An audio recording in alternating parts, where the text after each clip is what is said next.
భాగమే ఈ వింధ్యా పర్వతం.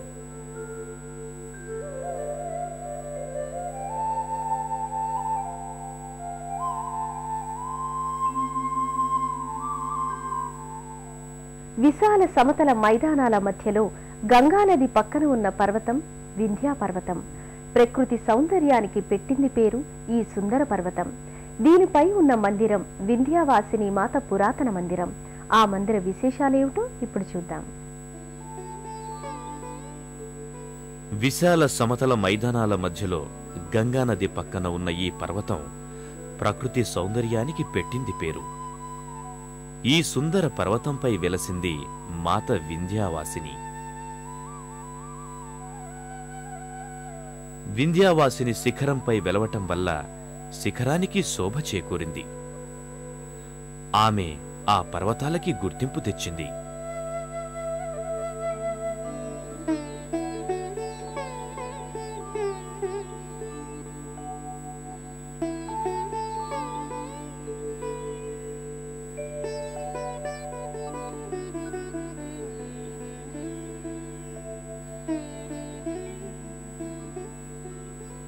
ఎక్కడ వింధ్యామాత ఉందో ఆ పర్వత శిఖరం పైభాగం కూడా సమతలంగా ఉంటుంది.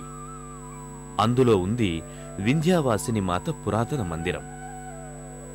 ఇది ఎప్పుడు నిర్మించారో ఖచ్చితంగా చెప్పడానికి రుజువులు లేవు.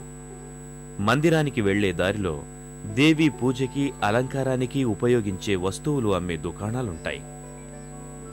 మందిరానికి ఇరుకైన దారి ద్వారా భక్తులు అక్కడికి చేరుకుంటారు. మందిరం బయటి ద్వారం చాలా చిన్నది.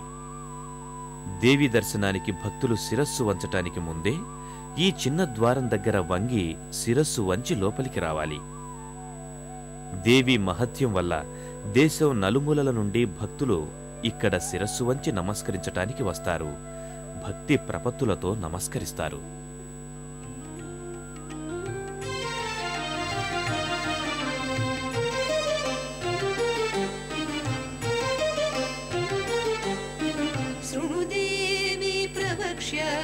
కవచం సర్వసిద్ధిదం పఠిత్వా పాఠయిత్వా చ నరో ముచ్యేత సంకట. శృణు దేవి ప్రవక్ష్యామి కవచం సర్వసిద్ధిదం పఠిత్వా పాఠయిత్వా చ నరో ముచ్యేత సంకట.